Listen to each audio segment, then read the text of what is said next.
Lisa Christensen here, and I want to share with you how I can take a non-traditional Christmas stamp and make it into what I would think a Christmas card. So let's get started. This is the card we're making, and as you can tell, this is a background stamp, and it's actually just one stamp that I stamped in different places to get this really cool effect, and it works out really well. I can't wait to send it to a friend that loves Christmas. So anytime you make a Christmas card, I think you can make a lot of things look the way you want it to just by adding color, by adding the right type of color. And so that's what I'm doing here.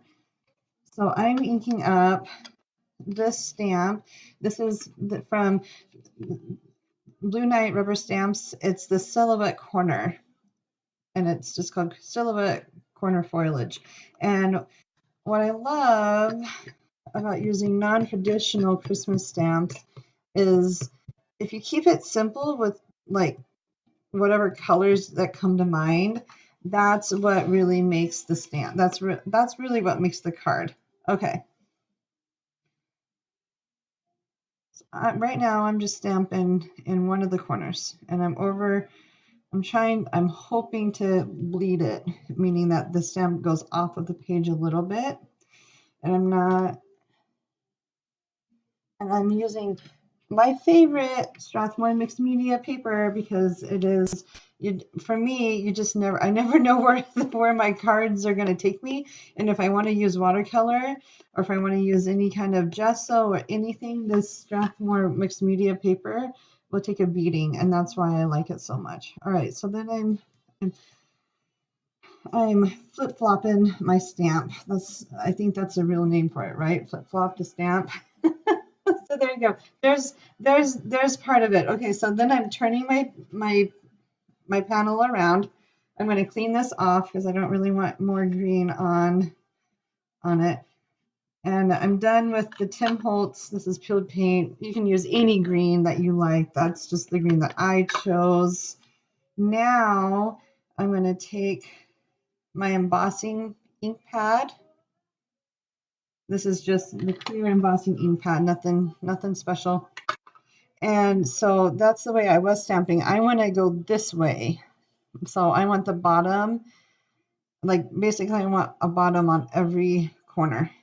And so or on every side. So here's the bottom on this side. I'm just rotating the stamp, and I rotated the paper. So you're flip-flopping again on the opposite corners, if that makes any sense. Hopefully it does. All right, so that's good.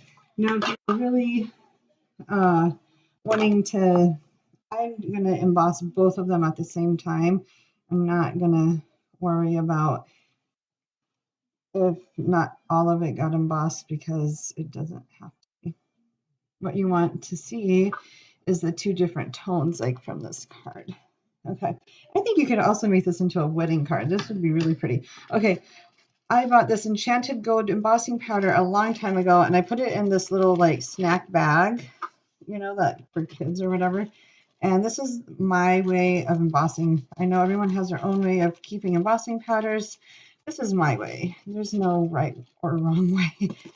And then I just tap off the extra, and then I go onto the other side. It makes for a lot less mess, and I don't know. It works for me. So if it works for me, then I just keep doing what I'm doing.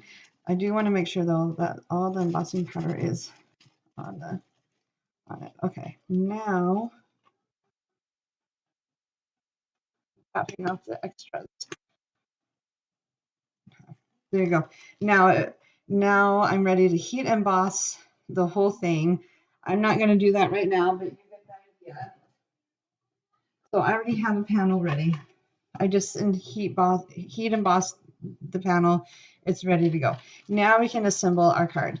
And doesn't that look beautiful? Like, I just love how the branches change colors. You can make this into any kind of elegant card that you need it to be.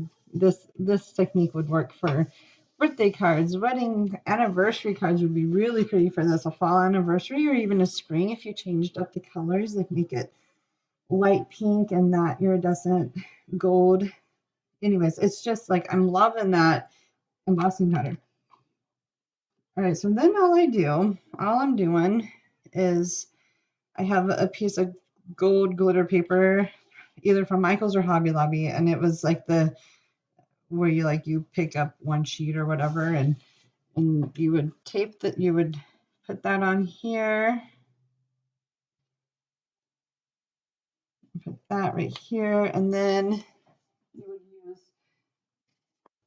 I'm gonna, and then I would just do brown paper, and then you mat it right there, and then you have this beautiful card to send, and so that's and so here it is. It's super simple. And what a fun way to make a Christmas card without actually buying a whole lot of Christmas stamps. And that's the stamp that I got it from, right? Like who would have thought that this corner silhouette, and it's pretty big, can make a beautiful background stamp like this. And isn't that just beautiful? I hope you can see the iridescence. Try that embossing powder, or try an embossing powder that you fell in love with and then didn't love, and see where it comes from. I'd love to see it. I'd love to see your creations with non-traditional Christmas stamps that you turned into Christmas cards, because that's like everyone's like holy grail, right? Is to find a stamp that is versatile for Christmas, birthdays, weddings, whatever. This stamp right here, this stamp will do it for you. It's a beautiful stamp for to create a really cool background, and then all you have to do is add a sentiment to make it perfect. Anyways, I hope that was a great tutorial. I hope you learned something from it. Try out your colors and see what you go with. This is very monochromatic, but you know my style is simple, elegant. So there you go. And I don't even think if you wanted to just add a green paper behind it would look nice too, but anyways, it was so nice to do this tutorial for you. Let me know your favorite go-to Christmas stamps that are not Christmas stamps. I'd love to see them. Thanks for watching and happy creating. It's so much fun.